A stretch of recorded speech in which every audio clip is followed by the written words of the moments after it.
Hey guys, welcome back. We're in episode 44 now. Today we're talking about dog body language. We're calling this the tale of the tail. So, like a tale, like a story. Like heads and tails? Story of the tail of a dog's tail. And a little backdrop today. We're outside on the property. We got our guinea fowl flock relaxing in the sunlight. We're outside. It's doing a little dust bath action. It's colder than a tauntaun in a Wampus cave on Hoth, if you know what I'm saying. Anyone out there who got that reference? That is true. All right, so today we're talking about dog body language. This is something that I talk about with people when I'm doing follow-up sessions with them, return sessions with them, training sessions with them, even people I'm just passing by, or even consultations. There's a lot of misunderstanding about dog body language, and the important thing to keep in mind is, remember what we've talked about in previous podcasts, that dogs are nonverbal beings, meaning they communicate primarily through their body language, right? So me and you, Ben, us, we're primarily a verbal species. Mm-hmm. So we communicate primarily through verbal communication. That's why podcasts are so valuable. Yeah. Because we can, listen to the verbals. Don't have to see anything. Gain some knowledge. Don't have to see anything.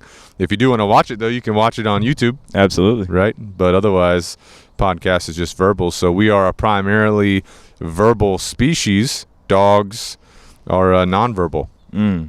So what that means is we have to have a good understanding of their native language so that we can communicate better with them.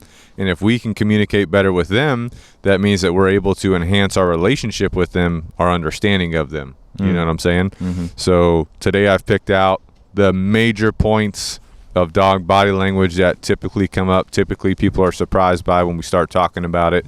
And as we go through these, kind of think of some scenarios that you might be in with your dog, or if you're passing by some dogs, you can look at these things. Even if you don't have a dog, if you're listening to this and you don't have a dog, you just like listening to us talk, and you don't have a dog, maybe you go over to a friend's house or a relative's house. Mm-hmm. They might have a dog, and you can pick up on this body language. Yeah. Gives you a better understanding of what the dog is feeling at the time, and that's going to change based on factors in the environment, contexts that are going on around you, all that kind of stuff, right? Yep. So, you can definitely pay attention even if you don't have a dog. Yeah. Because obviously it's different for me and you now, or most of us here, but I mean, before we were doing dog training, a dog just, everything about a dog, hey, he's a happy boy, you see no issues. Well, the other thing too is, maybe you're uncomfortable with dogs, but you feel bad for not interacting with like your family member's dog because they bring their dog over, or you go over to their house. You want to make that person feel comfortable, right? Maybe the dog's uneasy, but you don't know that. You're just trying to make your friend or your family happy. We got to get out of that mindset. It's not about making your friend happy. It's not about making your family member happy or whoever out on the street happy. If you're a vet or a vet tech, you're in veterinary medicine. It's not about making the owner happy. We have to be able to communicate this stuff appropriately so we can make the dog as comfortable as possible. We can respond appropriately to what they're trying to communicate to us, right? And just better that dog's interaction with people. Some dogs are scared of people. Some dogs are, they become defensive or aggressive around people because of their past experiences. Probably because no one was paying attention to their body language and responding appropriately to it. You know what I'm saying?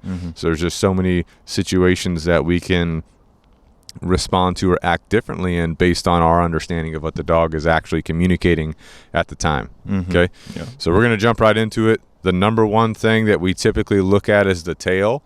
Like, you can see that from a distance. It's going to give you a very good indication of what that dog is feeling. So let's just say that we have a tail that's wagging. Okay? A wagging tail does not necessarily mean the dog's happy. It does not necessarily mean that the dog is friendly. If that tail is wagging, it could mean a variety of things, which we'll talk about. But in general, if you have a dog that's wagging its tail, it's aroused. And what arousal is the dog's excitement or stimulation level, right? So, for example, you might see a dog wagging its tail when they're playing ball. Right, that dog is aroused, it's excited about playing ball, right? You might have a dog wagging its tail when it's approached by people. That dog is being aroused by the approach of the people. You might have a dog that's wagging its tail as it's biting a squirrel, right? That dog is aroused because it's in prey drive. You know what I'm saying? So just because a dog's tail is wagging does not mean it's friendly, does not mean that it's happy. It means that it's aroused. Okay? Does that kind of make sense? So we're going to go into some details of that. In general, if you have a dog's tail that is being held horizontal to the ground, right? Horizontal to the ground and wagging, that generally, in most cases, is going to mean friendliness. Okay? Dog's tail horizontal to the ground, wagging, in general, it's going to mean friendliness. Not in every case. And this brings up a good point. While we're talking about generalities of dog body language today, you do have to take into account the individual dog. Each dog is going to have slight differences in the way that they're maneuvering their body. So while, yes, we're talking about generalities today, you do need to pay more attention to your dog or dogs that you're regularly interacting with to understand their little specific differences. Okay? But anyway, dog's tail horizontal wagging generally is going to mean friendliness. If you see that rear end moving at the same time, the whole rear end's moving back and forth. You know what I'm talking about? That dog is just going crazy. It's shaking its whole body. It can't contain itself. Its tail's wagging. That means friendliness. This is the kind of dog it's okay to approach, right? Interact with them if the owner is okay with that. You know what I'm saying? So in general, that's what you're looking for to know if that dog's friendly. All right? Does that make sense? Oh, yeah. Good That's a happy boy. You seen that girl. before? That's my dog. Aura? Aura loves to shake her tail and wag her butt. Good to go. All right, so let's say that dog's tail is up. A tail that is held upward typically, generally, is going to signal dominance. So that dog is feeling empowered. It's feeling confident. It's feeling dominant, right? If it's wagging and it's up, it's aroused and it's dominant, which could be an indicator that the dog might react at something. It might bite at something. So you just need to be careful with this type of dog. If it's not your dog and you're walking up to a dog and it's doing this, tail up, tail wagging, it might make the decision to react at you. It might make the decision to bite you. It might be okay with your approach. So you just need to take that into account when you're working with dogs, when you're around dogs. Tail that is up is dominant. Wagging, it's aroused, has the potential to react, right? Has the potential to react at other dogs, has potential to react at people, has the potential to react at children. So if you see this dog and they're maneuvering around, tails up, wagging, you probably, if this is your dog, you want to redirect that dog off the situation, call him back to you. Don't let that child walk up to him. Don't let that other dog, continue to interact with them. I mean, sometimes it's okay, right? But your dog might go overboard if it's feeling dominant at the time. So you just need to take that into account. Be aware of that. And tail up is normally above horizontal, right? Above You're horizontal. To see a curve in the tail. Well, especially if it's held straight up and then it's curving at the top. That's an even higher indicator of dominance, right? So in general, if a dog's doing this, I'm going to call them off of whatever scenario. So let's say we're at a park, we're with our friends, they have a dog, my dog and that dog are playing. All of a sudden I see my dog's tail go up and maybe curl over. Strong indicator of dominance. So I might take a break from the play, call my dog off for a few minutes, let him go back to playing. Something may have happened to rile my dog up. My dog's feeling dominant. It may attempt to correct the other dog, right? All right, tail down. So let's talk about if that tail is down below horizontal, maybe it's tucked. All right, if the dog's tail is down or maybe tucked, it's a very strong indicator that the dog is feeling a little bit insecure or a little bit nervous. And the more tucked that tail is, let's say the tail is tucked between the legs or wrapped up along the belly, that dog is super insecure at the time, super nervous, not sure what's going on, not sure what to do, right? So with this type of dog, be very cautious. Number one, you don't want to trigger it into fight or flight mode. You don't want to trigger that, okay? Because if you trigger flight, the dog is going to take off. If it's not your dog or if it's your friend's dog, it could take off. It's going to seek somewhere that its nose is safe. If you're out somewhere strange and nowhere is safe, this dog might just take off, and now it's a wild goose chase to try and get the dog, right? Or you might trigger fight mode. If the dog feels like it's cornered, it has nowhere else to go, it might lash out and bite you. And dogs that are in fight mode, that are insecure or nervous with that tail tucked, a lot of times their bites are super powerful, right? They don't really know the pressure of their bite. They're trying to get away from the situation so they can cause serious damage. So if you see this, don't let your child continue going towards that dog. Don't let your dog keep going towards that dog. You need to take it easy with this dog, allow it to kind of relax and get comfortable with you. You know what I'm saying? Yeah. So let's say you're walking up to a dog, you see its tail kind of tuck between its legs, wrap up along its belly, it's standing there, right? I would follow the no talk, no touch, no eye contact rule. Act like that dog's not there. Yeah. This dog may attempt to walk up to you and sniff you a little bit. And some people, when that happens, they're like, oh, hey. You know what I'm saying? Boom. All of a sudden, they trigger what's known as a superstitious association, meaning that the dog freaks out. They have a negative experience. The dog doesn't want to be around that person. You know what I'm saying? So even if this insecure, nervous dog approaches you, act like it's not there. Yeah. You know what I'm saying? Try to get it as comfortable with you as possible. Let's say you go over to a family member's house and they say, oh, hey, this is Rex. Rex. Oh, we said Bruce last week. We said Bruce last time. We're with Rex we got today. Rex today. So let's say we go over to the family's house. They got Rex. The tail is tucked. And they're like, oh, Rex is fine. He's fine. He's okay. He loves people. Right? Even though your family is saying that, look at the dog's tail. See what that dog is communicating. If that tail is tucked or wrapped up along its belly, even if the tail is slightly wagging, even if the tip is slightly wagging while it's tucked, the dog is super unsure about what's going on. The dog is super nervous. So take your time. Even though your family member is saying that it's okay, you can say something like, oh, it looks like Rex is a little bit nervous. I'm just going to, act like I'm just going to act like he's not there so he can get comfortable with me being here. Or you can ask them, hey, do you have any treats that I could give him? And if they have treats or a piece of food that they are okay with you giving him, you can just hold that in your hand or drop it on the floor next to you. If he walks up and eats it, that's a good thing. That means that he's not so nervous that he's not willing to take food from you, right? But he's still a little suspicious of you. But also that doesn't mean, hey, I can touch him now. Right. Just because they take a piece of food out of your hand doesn't mean you're good to go to pet him. Yeah. If you try to just all of a sudden try and touch him when they're taking that food, you're probably going to trigger some type of even further insecurity, superstitious association. With this kind of dog, the focus is building up relationship, building up trust, which is going to take time. You know what I'm saying? So don't rush that. I feel like this happens, like you were saying, at a family member's house or a friend's house that you go over to. I feel like it's happened a lot with me now, recognizing these things that we're talking about with the tail and the other things we have to talk about. But like, if you go over to a family member's house, the dog, you can see that tail is lowered. The head might be lowered. They're trying to sniff you. You're watching the dog interact with other people in the house. The people are obviously like forcing, if the dog is acting insecure, they're forcing themselves on the dog, hugging him, petting him. Obviously, he doesn't like it. Yeah. He comes up to you.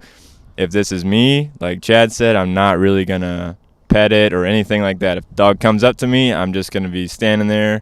I'll look at the dog, I'll pay attention to what he's doing. He might check out my leg or something or sniff my shoe. You might get a little bit more of that tail wag, but like we said, it doesn't mean that he's good to go. And if the dog is, hanging out, seems to be still checking me out, I might hold my hand out to him.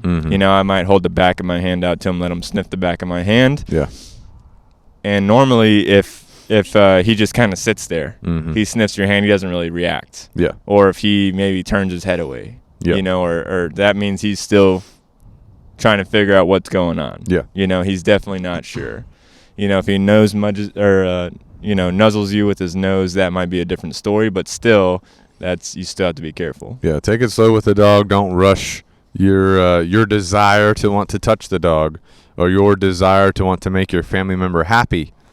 Don't rush it. Think about that dog, their mindset. This dog's feeling super nervous, super insecure. We want to make it as comfortable as possible. So the best thing to do, act like that dog is not there. No talk, no touch, no eye contact. Even if you offer it the back of your hand and he kind of sniffs it and muzzle nudges, don't just automatically start rubbing him down, right? Just take it easy. Let the dog just keep warming up to you. And if this is a family member or a friend, maybe the first time you go over and see this dog, you're not even going to touch it. You're not even going to interact. Maybe the second time, you don't touch it. You interact. You're just getting the dog used to you being around, and that it's no big deal if you're around. And then as the dog gets used to you doing that, the dog becomes more comfortable with you and your energy, and then the dog will be open to physical interaction if it's a dog that likes that kind of stuff, right? Yeah. So something to talk about with the tail, not all dogs have tails that are easy to read, right? Some dogs have dock tails. Some dogs have like no tail. So when you're taking that into account, just make sure that if you see a dog with a dock tail, you can kind of imagine where their tail is at.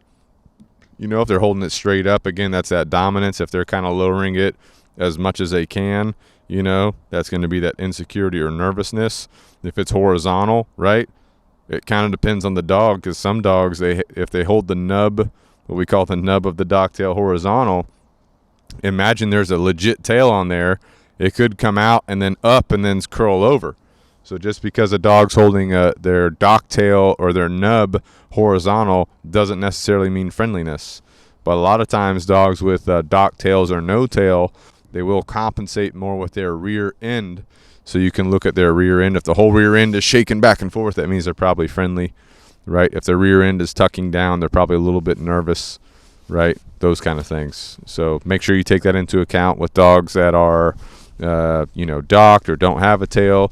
But with that being said, there's also other parts of the body that we're taking into account with the tail. So we're not just looking at the tail. The tail is usually, for me, the first thing I'm looking at, because it's super easy to identify in general where the dog's mind is at, right? But the next thing I'm kind of looking at and identifying is the ears. So to me, I consider ears to be in one of three positions. Either the ears are up, right? They could be up and facing forward, right? They could be up and kind of canted to the side, right? So dogs that are holding their ears up and facing forward, that is usually going to be in sync with their tail being up, which usually is an indicator of dominance, right? So if I see those ears up and forward, the dog is in general feeling dominant. I'm taking the tail into account as well. And so just keep in mind, this dog could react at something. It could bite something, right? So this kind of dog, usually I'm going to redirect it. I don't usually walk over to a dog that has its ears up, tail up, and just say, oh, hey, and start petting it down. You know what I'm saying? The ears could also be downward, being held down or held relaxed. That in general is going to sync up with the tail being down. So we're feeling a little bit insecure, feeling a little bit nervous. Now, you could have a dog whose ears are being held down and the tail is horizontal. That dog might be a little bit nervous, but it's also overall friendly. Mm-hmm. So this is the kind of dog I'm approaching. I'll hold the back of my hand out, see if that dog's interested in interacting with my hand. Okay? Yeah. So that's just an example. You're taking the tail into account along with the ears, right? So if the ears are down, the tail's horizontal, the dog might be overall friendly. It might want to be friendly, but it might be a little bit nervous. Mm-hmm. So I'm going to approach with caution. I'm going to be calm, confident, relaxed, ease into interacting with that dog versus just all of a sudden petting it all over. Mm-hmm. Oh my gosh, you're so pretty, pretty and all this kind of stuff. Mm-hmm. So try to avoid spikes in your energy. Keep it even keel, Yeah, definitely not one piece of the puzzle. Yeah. You have to look at the whole dog as the whole body of the dog, reading the whole body language. If you're just reading the ears, you might get a false reading. Mm-hmm. If that tail's lowered, if it's tucked, probably not touching that dog. Yeah. Probably just going to maybe give it some treats or something, let it loosen up. If I got that horizontal wag, that butt wag, ears back, definitely signs of friendliness. Yeah. I'm probably going to pet that dog. Yep. The ears forward, like you said. So we're looking at the tail and the ears up to this point with everything that we've discussed. And the ears down could also be submission. So you hear me talking about multiple things that one body signal could cue. It's just important to know all the variables, right? So if the ears are down, the tail and back end are wagging hardcore, the butt's wagging hardcore, right? The dog is signaling with the ears submission. It's friendly. It's most likely wanting that interaction, right? So in that case, it's okay to approach and touch the dog, right? So you got to take all factors into account, understand the body language, understand that individual dog, okay? I also have what I call a neutral position for the ears. So this is just basically like a relaxed state that the ears are in. And every dog's going to have a different neutral position.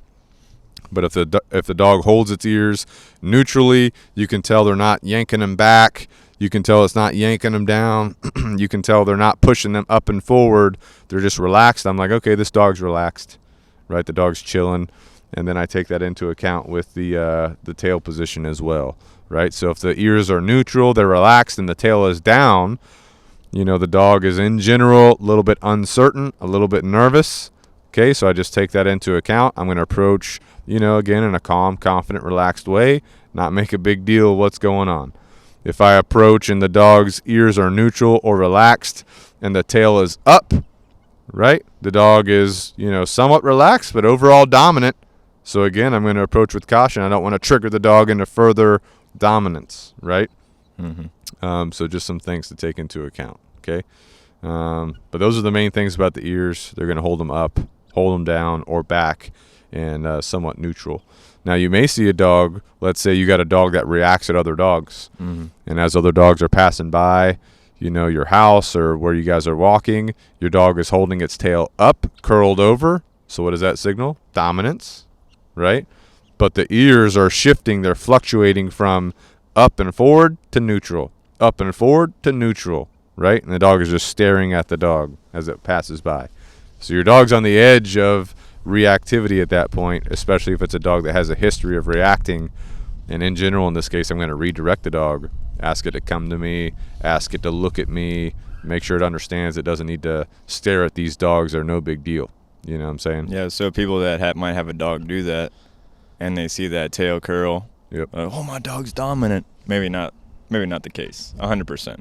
I mean, the dog is feeling dominant. It doesn't mean it's going to run over there and dominate that dog. It doesn't mean it's going to dominate you. Yeah. It's just what's going on in the dog's mind. Hyper-focusing. Dog's feeling aroused, is feeling dominant. Mm-hmm. You know what I'm saying? In the moment. For certain dogs. Right, for certain dogs. And every moment's different. So your dog may have been nervous the moment before that about the trash truck driving by. Then it sees another dog, and now it's feeling dominant. So then it throws dominant body signals. So, I mean, you just have to take all these into account. Yeah. And work with your dog through these scenarios using engagement, using socialization to try and overall build calm, confident, relaxed mentality in your dog. Yeah. You know what I'm saying? All right, so then we've talked about the tail, generalities of the tail. We've talked about generalities of the ears. Now let's talk about the head, because that's also an indicator. And I usually will rate the head in one of two positions. It'll either be raised, right? So that dog who has its head raised, it's poised, right, to attack, right? Mm-hmm. That's generally seen with the tail up and the ears forward, right? So that's usually going to signal some type of dominance or alertness. And then if the head is lowered, right, you see that dog with the head kind of lowered a little bit, that's usually seen with the tail down, tail tucked, tail lowered, right? And that's usually going to signal insecurity, submission, nervousness, something like that. Okay, so that's in general what you're seeing with the head. So let's say, you're approaching a dog on the sidewalk. As you're walking through the neighborhood, you see that the tail is down. You see that the ears are down, or the ears are kind of neutral. And then you see the head kind of lowered, right? This dog is overall submissive, a little bit insecure, a little bit nervous. Right? So, again, you just want to put this dog at ease as much as possible. You know what I'm saying? Mm-hmm. If you're walking towards a dog on the sidewalk in your neighborhood as you're walking, and you see a dog walking towards you with its owner, and you see that head is raised and poised, you see the ears are up or ears are neutral, and the tail is up, maybe tail up and wagging, that dog is feeling overall dominant, right? So that dog could, if you're walking with your dog, and you're like, oh, let's let our dogs meet, right? That dog could come over to your dog and jump on it. It could immediately put its head over the shoulder of your dog to try and dominate your dog. It could react. It could try snapping at your dog. Bunch of variables, right? So in general, if I see this dog approaching me and my dog, I'm going to give it some room. I'm going to get around it. If the owner's like, oh, let's let our dogs meet, I'm like, no, we're okay. Yeah. Because I don't want my dog to be put in a position where it's getting dominated for no reason. You know what I'm saying? Yeah, go ahead and protect yourself in that situation. Go ahead and separate yourself. Walk across the street, or maybe take if you're walking in your neighborhood, maybe step into a neighbor's driveway. Give them some time to walk past you. If they're trying to meet you, just say, hey, yeah, and just, not a good idea right now, or we're training, or whatever you want to say, Yeah. Because, half the time, even if I notice their dog is amped up, acting dominant, whatever the reason may be, reactive, I normally assume that the owner does not know. You know? Owner never not reading knows. the body language. Yeah. Thinks everything is goody-goody with their dog, Yeah. And normally I'm just going to assume that this dog might catch the owner off guard. Yep. Might rip the leash out of its hand, or the owner's hand, if it, goes to make a move, So just always be ready in that situation. Yeah. Good to go. All right. The next body part group that we want to identify, and this is a little bit harder, is the eyes. Right? These are a little bit harder to see, but if you're like let's say you're a vet tech and you're working with dogs, if you're a dog walker, right, for rover.com or something like that, and you walk into someone's house to get their dog, you can see their eyes pretty clearly. Or if you're at a friend's house or a family member's house, you can identify the eyes. So in general, eyes that are very intense or staring at something very intensely, that could signal dominance, right? Could signal the dog's intent to go over there and do something. And in general, you're going to see intense staring with the eyes aligned with ears that are up and a tail that is up. It's all relating to dominance. And if my dog's doing that, this is what we call classic hyper-focusing, where the dog is intensely staring at something. All body signals are showing dominance. The head is up, the head is raised, the ears are up, the tail is up. The dog is just staring at this thing. Could be another dog, could be a person, could be a child, could be a deer or a squirrel or a rabbit, right? In general, I'm going to call my dog off, not allow them to continue hyper-focusing, because the way I like to explain it is when your dog's in a position of hyper-focus, they've got two paths in their mind. They're going to go down one or the other. One path is the path where the dog breaks the hyperfocus on their own and decides no actions needed, just keeps going about its business, remains calm, confident, relaxed. The other path is the dog, for whatever reason, is wanting to go over to this thing, react at it, dominate it, whatever's going on, right? So I don't want to allow my dog to practice going down the path of reacting at things and wanting to go over and dominate things. I want my dog to practice going down the path of calm, confident, relaxed. So if my dog needs help getting steered onto the right path, I'm going to help it, right? So after training, we have signals, we have cues, we have communication that we can signal to the dog to stop the hyperfocus, right? Before training, I'll probably move away from that distraction and regain the dog's engagement and focus on me instead of the distraction, right? The goal would be that if your dog's in a situation where it feels distracted, where it wants to be dominant, the dog should make the decision on their own to want to redirect off of that, pay attention to you, versus continue hyper-focusing on this thing and then go down the wrong path and react. You get what I'm saying? Mm-hmm. So we're gonna teach that through our training process. But yeah, we kind of got off on a tangent there. But basically, eyes staring, eyes that are intense, head aligns with head raised, ears up, tail up, maybe tail wagging up. Dog's feeling dominant, mm-hmm. right? Mm-hmm. If you're a vet tech and you're in an office with this kind of dog, be careful in the way you handle the dog, because the dog may end up reacting at you. The dog's feeling dominant. It doesn't like being in the room with you. You're approaching it like, I've seen a bunch of vet medicine people do. Oh, it's okay. It's okay. Dog's like, what the hell? Yeah. Decides to get you because it doesn't think it's okay. It doesn't want you walking over to it. Yeah. What I do in this case, if I was in vet medicine, act like the dog's not there. Walk over to the dog, right? Just continue to act like it's not there. Be calm, confident, relaxed. And then as some time passes, the dog should kind of get comfortable with you. Mm-hmm. You can give the dog some food rewards to try and communicate, hey, I'm not a bad thing, I'm a good thing. Mm-hmm. Then the dog should start to relax with you. But I get it. You got a job to do. Yeah. The dog's in your office. You got to get its vaccinations or you got to check it out. Good to go. So take that into account as well. But just understand the body language that you might be dealing with. Mm-hmm. You know what I'm saying? Yeah. All right. If the dog's eyes are looking to the side, so let's say you're approaching a dog and the eyes are just like darting back and forth. They're looking to the side. That's usually going to align with the head slightly lowered, the ears neutral, the ears down, the tail down or the tail tucked. This is a dog that's in conflict mentally. It's insecure. It's nervous, not sure about what's going on. So again, this dog, we want to, be calm, confident, relaxed, act like it's not there, allow it to get comfortable with the situation. Let's say you're in a vet office again, you're in the vet exam room, this dog is in the room and you're like, oh, it's okay, baby. Like that, the dog might freak out about that. You know what I'm saying? And then you could trigger fight or flight mode. And if you are in a vet room, an exam room, and the dog attempts to flight, there's nowhere to go. Mm-hmm. So then it might go to fight, and that's when a bite could happen. You know what I'm saying? So you just need to be aware of that. But in general, if the dog's looking to the side, don't force yourself upon it, right? Make that dog as comfortable as possible.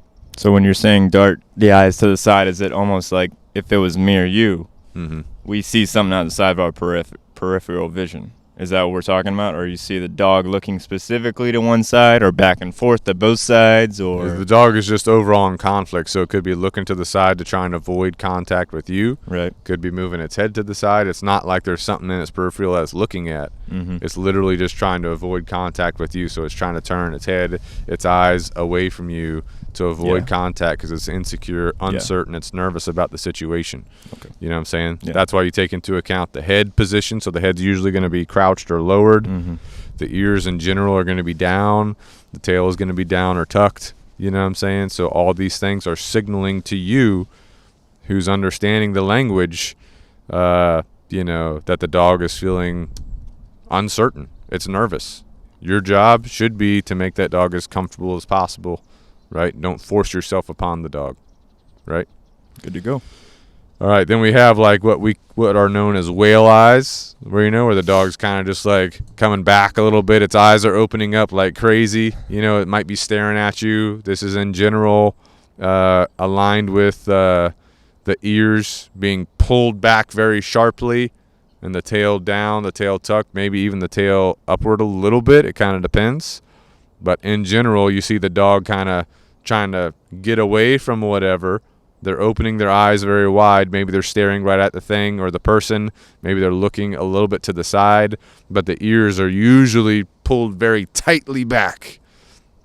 And this is the kind of dog that's going into fight mode. It's about to bite, or it's super, super unsure, super nervous, right? So if I'm trying to force myself upon this dog, there's a very high probability that a bite could be involved or a snap because the dog's uncomfortable. It doesn't want me approaching it. It wants to get away from me, right? So if this happens, just kind of ease off, get away from the dog, let it be a little bit more comfortable with you before you're trying to do whatever you're doing. If you're in vet medicine and you got to do something, maybe you get a second handler to kind of help handle the dog. If you're at a friend's house, just give the dog space.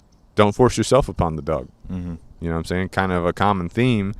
Don't force yourself upon the dog. Yeah. You know what I'm saying? If it's your own dog doing this to you, the dog's uncomfortable with what you're doing. So if you're used to like getting them on the couch and like hugging them and the dog's doing this routinely, maybe it's not biting you, right? But it's doing this routinely. It's telling you that it's not comfortable with the situation. So even if your dog's not biting you, not reacting, but you see these signals, why force it into a bad situation, a bad scenario? Yeah.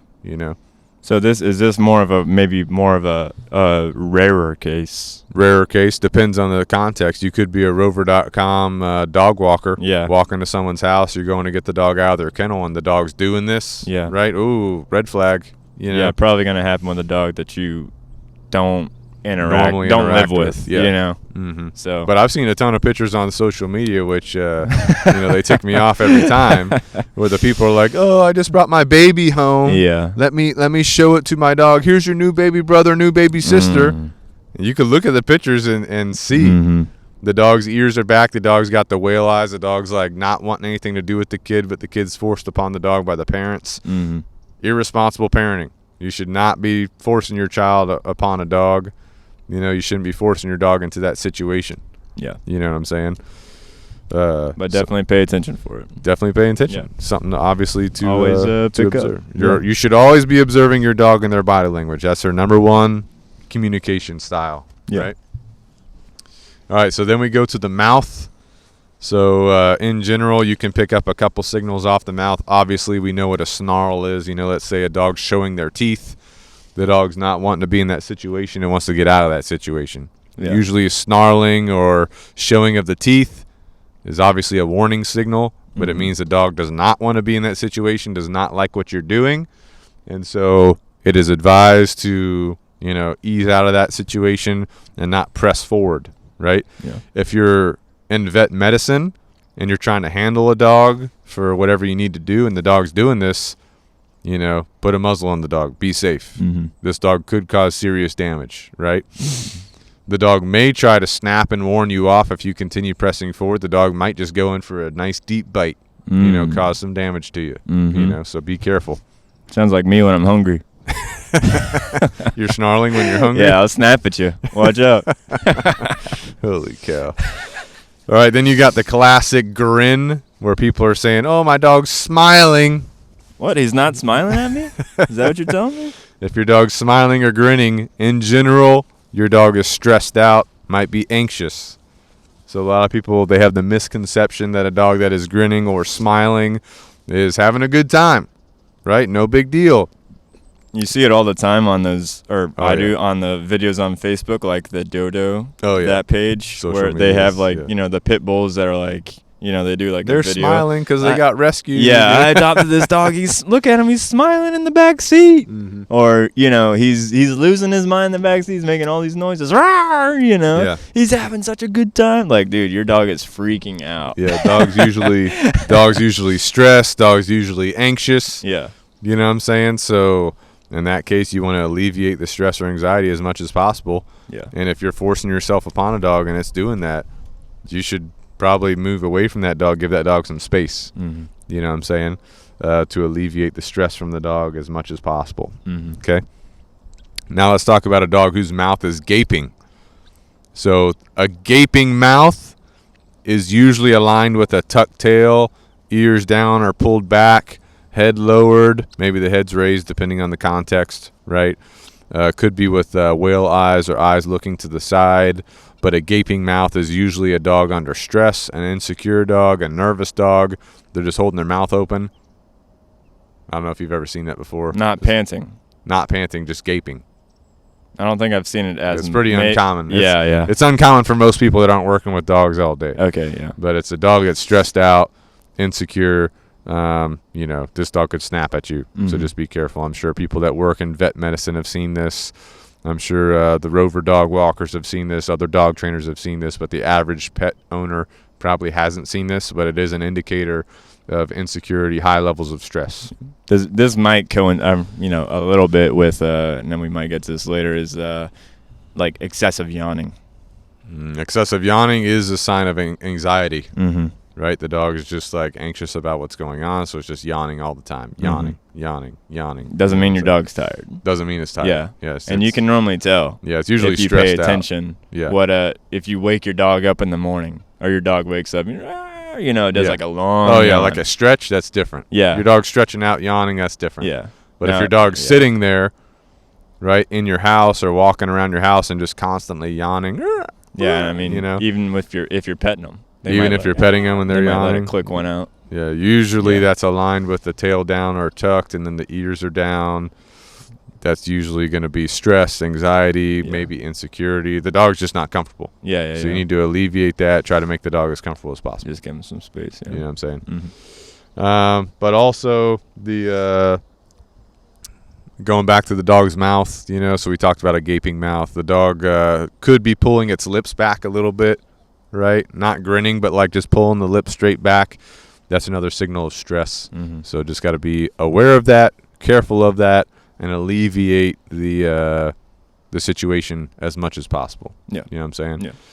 A lot of people that might be seeing some of these combinations of body language could be people that work in like a doggy daycare or a dog boarding facility. They have dogs come in, they're there for a couple days. The dogs could be stressed out. The dogs could be showing different signals. If it's a super dominant dog, you know what I'm saying, it might be throwing some signals, might be a risk to the people that are handling the dog. So they need to be very aware of these body language cues, understand probably what the dog's feeling, and be able to go off of that. You know what I'm saying? So with that being said, let's talk about just a couple scenarios, where you might see some of these signals. We already talked about the vet office a couple times. But, let's say you're in a vet office, maybe you're in the waiting room with your dog, and your dog is kind of just standing there while you're sitting down. It's looking around. Its ears are in a neutral position. The tail is kind of neutral, right, which means it's kind of relaxed, which means it could be fluctuating from slightly up, slightly down, slightly up, slightly down. So the dog's kind of just taking everything in, right? Then you have another dog come into the waiting room, and your dog's tail goes up, ears come up, dog's staring at the other dog. So what's your dog telling you? Oh, it's getting ready to get a little dominant. Little dominance action. Thinking about maybe making a move. Right. Possible reaction. So what I would do in that situation, call your dog over to you. You probably got it on a leash, but it's kind of just hanging out. Call your dog over to you, have it sit, have it lay down, something like that. You know what I'm saying? Don't allow it to continue hyper-focusing.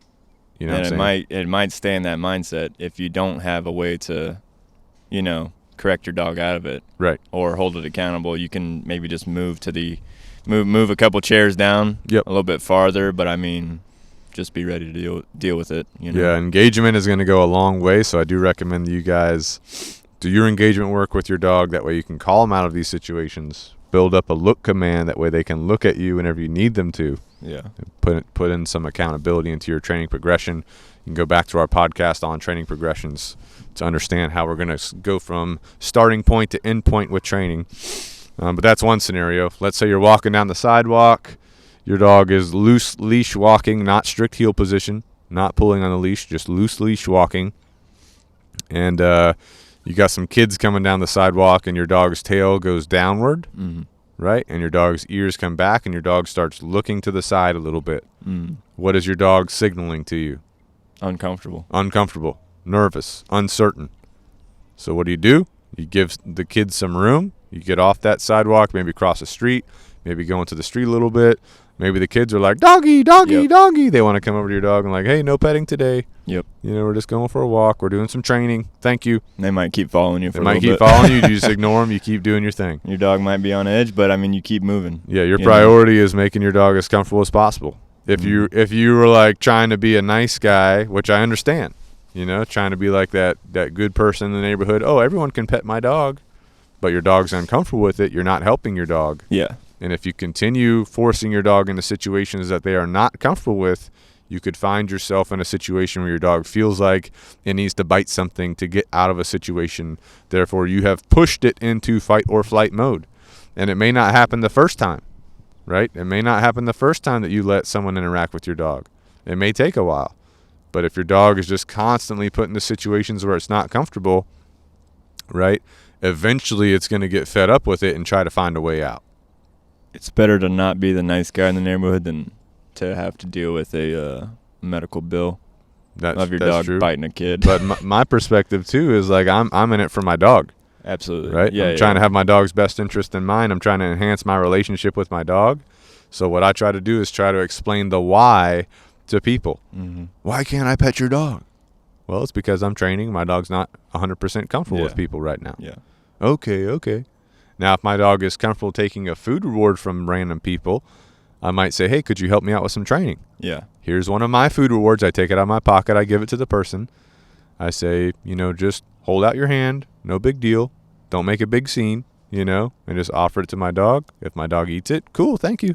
Yep. Right? So that is one way I've used before to help alleviate people from feeling weird or feeling offended when I say, hey, you can't pet my dog. Yeah. But with that being said, I'm more concerned about my dog's well-being instead of trying to make everybody happy by petting my dog. Yeah. You know what I'm and saying? even if you give them the food, they might give the dog the treat and then think everything's fine and try and pet your dog. So always be ready for that. You got to be careful of that too. You got to be careful of that. Yeah. I've had people get seriously upset with me. Why can't I pet your dog? Yeah. I've always been good with, German Shepherds. They're just good with me. You know what I'm saying? Sure, buddy. Sure. I'm like, okay, I understand, but not today. My dog, I'm training. You're not petting it. You know what I'm saying? Yeah. Sometimes you got to be kind of upfront and rude with, Turns out, you just don't have the privilege of petting every dog. Right. It's not your privilege. Right. Some people think they got that. So anyway, going into another scenario. Let's say that you are a rover.com dog walker, right? I'm not sure how the whole process works, but let's say you go to someone's house and you're going to walk this dog, or maybe I think they do introduction sessions. So maybe you go over to do an introduction session and they have their dog in a kennel. So you go over to the kennel, you got your leash, you're about to try to get the dog out, and you open the kennel and the dog is like slinked back in the corner. The ears are back. The tail is super tucked. The dog's looking to the side, or it's giving you whale eyes. Yeah. That dog is definitely not comfortable. Yeah. I would not reach into that kennel to try and hook a leash up. Nope. And if you let that dog out of the kennel, now it's running around the house, you're probably not going to get it back into the kennel because the dog is not going to be cool with you approaching it, right, in general. So in that case, you might, not do the walk that day, contact the owner, say, hey, I was over to get your dog. Your dog was a little bit uncomfortable. I'd like to come by when you're there and do a little introduction session with your dog with you. I'm thinking, if I'm the owner that hired you and you tell me that, I'm impressed. Yeah. Number one, you're a professional dog walker. You're reading the dog's body language. You're making it comfortable. That might be something that I'm worried about. I'm worried about my dog being uncomfortable with you. And you tell me, hey, I'm seeing the body language. I'm a little bit uncomfortable. The dog's a little bit uncomfortable. I'd like to do an intro session. The owner's like, oh, cool, sweet. And then what you would do for the intro session is you would take a short walk with the owner where they hand you the leash throughout the walk. Maybe you give some food rewards, but you're just kind of bonding with that dog, and you can do a couple repetitions of getting the dog out and back into the kennel with the owner there so the dog is more comfortable doing it, okay? But if you're a rover dog walker and you're trying to do this and the owner is just, not cool, or you can tell the dog's even nervous with the owner, maybe you decide to say, hey, I just don't think I'm a good fit for you. That's going to protect you, from any damage that could be caused possibly by the dog if you're forcing yourself and the dog into these situations. You know what I'm saying? So use your common sense when it comes to these situations. Always look out for the dog. Have the dog's best interest in mind. Look out for yourself too. Excuse me. All right, let's talk about another situation. This can be the last scenario. Let's say you go over to a friend's house. You haven't seen them in a while. Maybe it's one of your college buddies, one of your high school buddies. You haven't seen them for a while. They're having a little get together, a little 10-year reunion. Hey, I'm having a party over at my house. Having a cookout for a little college football. I'm having a cookout. You guys come on over. It's been a while since I've seen you guys. Yeah. You go over to their house. They got a dog. Let's say it's a lab. Lab's generally a good family dog, right? Yeah. That's what everybody says. You're looking at this dog. This dog is amped. Oh, yeah. Tail is up, held high. Dog's head is up, ears are forward. You're walking in. This dog's walking right up to you. Tail not wagging. It's just up and stiff. The dog's body overall stiff.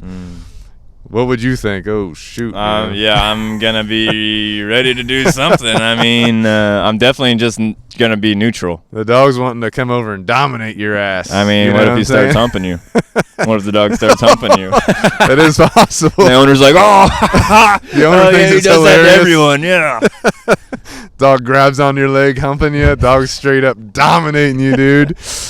What I do if the dog's humping me is I try to grab the collar and try to get it off my leg, Careful grabbing it though. you got to be careful. The dog could react to you. Yeah. I mean, depends on the level of dominance in the dog. Yeah. You know what I'm saying? Uh-huh. But these dogs that latch on to people, they start humping them, dude. Holy cow. Maybe just if the dog is coming up to you, you know, there's a quick 5-second checkout. Maybe just keep moving. Yeah. You know, keep walking through the house. He might get distracted by something else. Yeah. I mean, if you're of no interest to the dog will, like, leave you alone. Yeah. So if you're neutral and the dog, like, finds no interest in you, most likely the dog will leave you alone.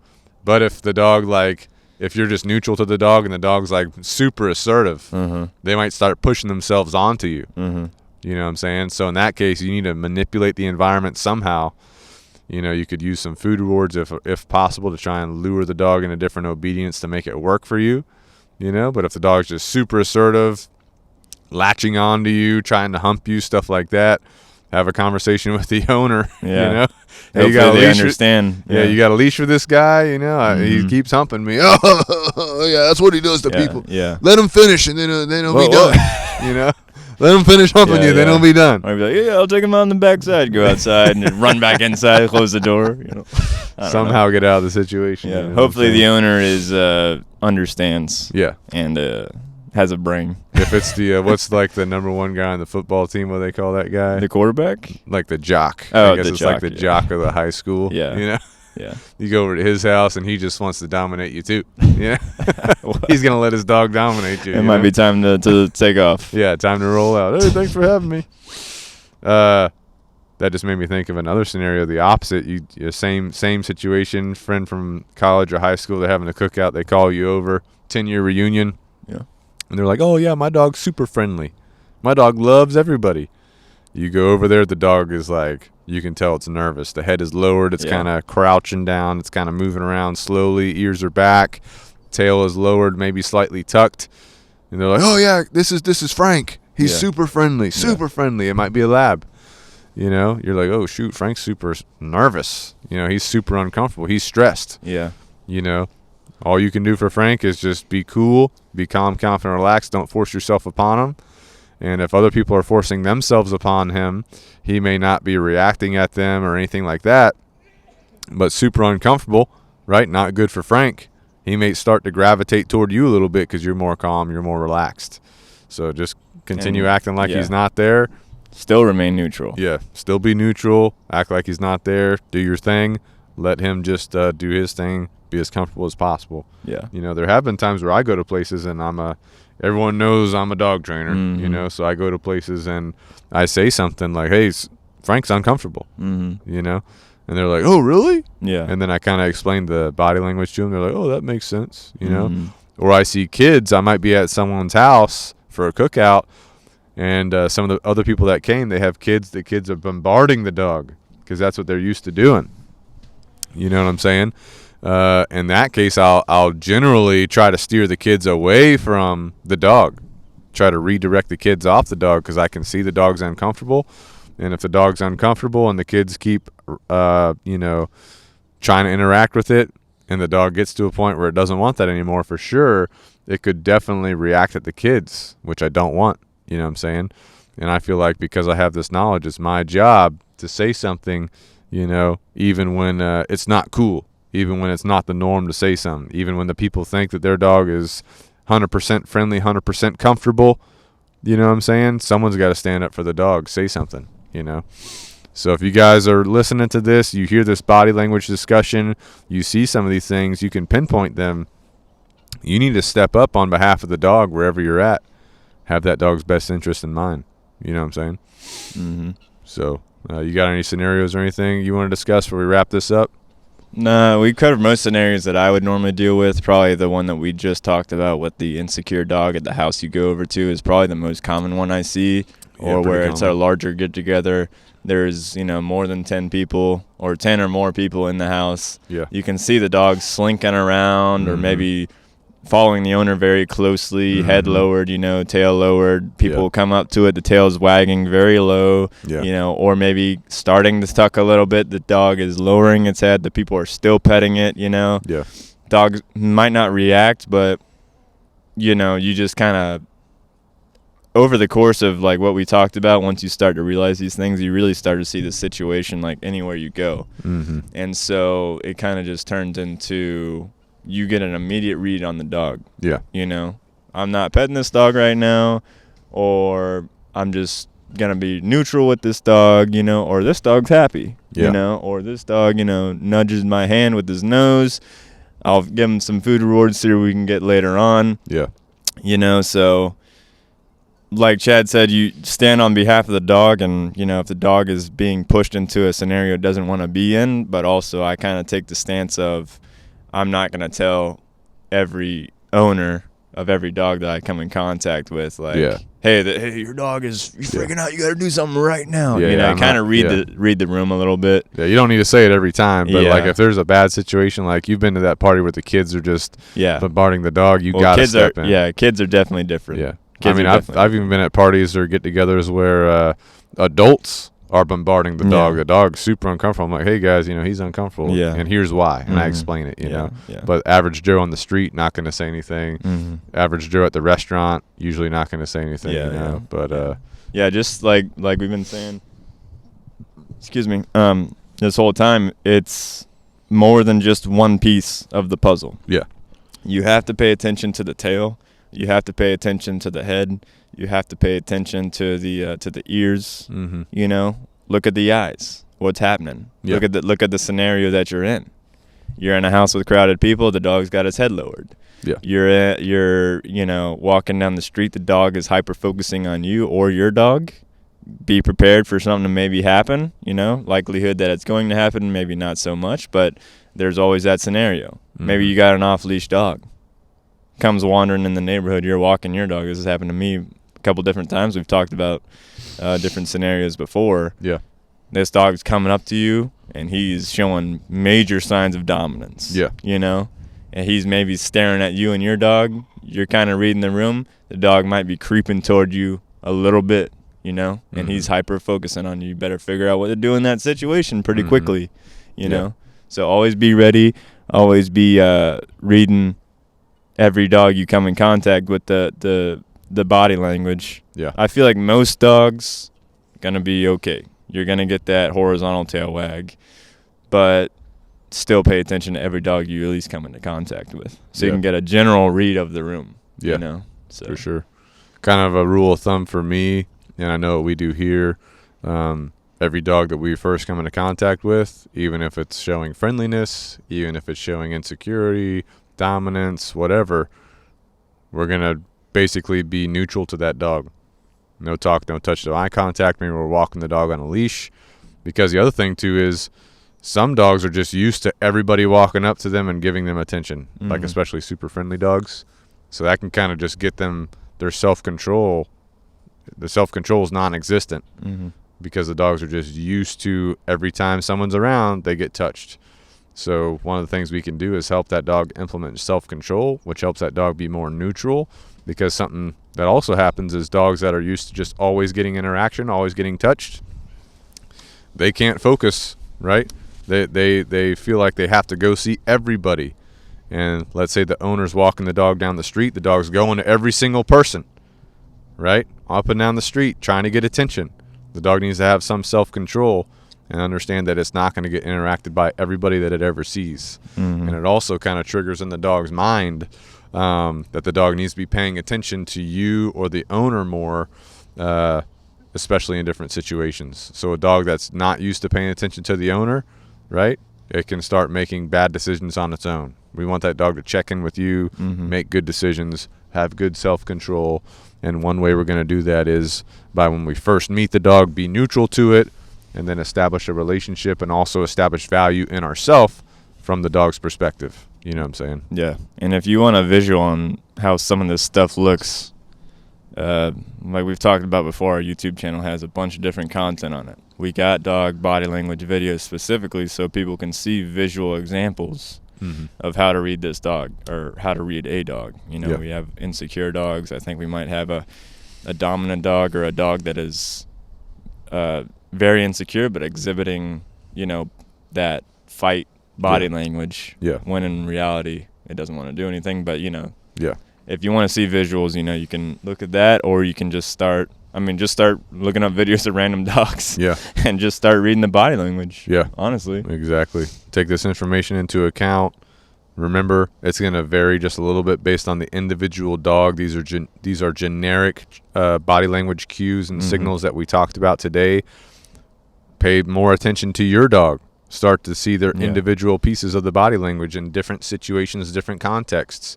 Your dog could easily fluctuate from neutral to nervous to dominant very rapidly in different situations. So pay attention to that. Figure out what situations it's feeling what in.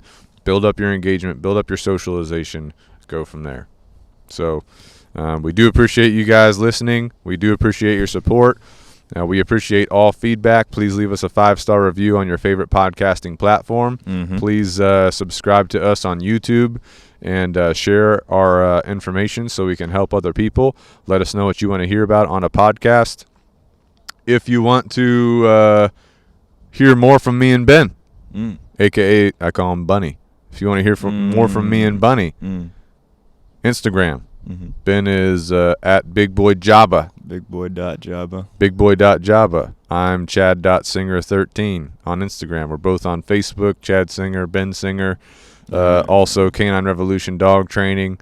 Right? Yeah, check out Canine Revolution's Instagram. You're going to get probably way more dog content on there. But me and Chad share different stuff on our personal accounts. Yep. Some of it's dog related, some of it's chicken related, some of it's cat related, some of it's guinea fowl related. As if you're watching this on YouTube, you've probably seen the chickens wandering around, the guineas wandering around, and the cat. Yeah. So anyway, check that stuff out. Again, we appreciate you guys. Let us know if you have any feedback. And until next time, out.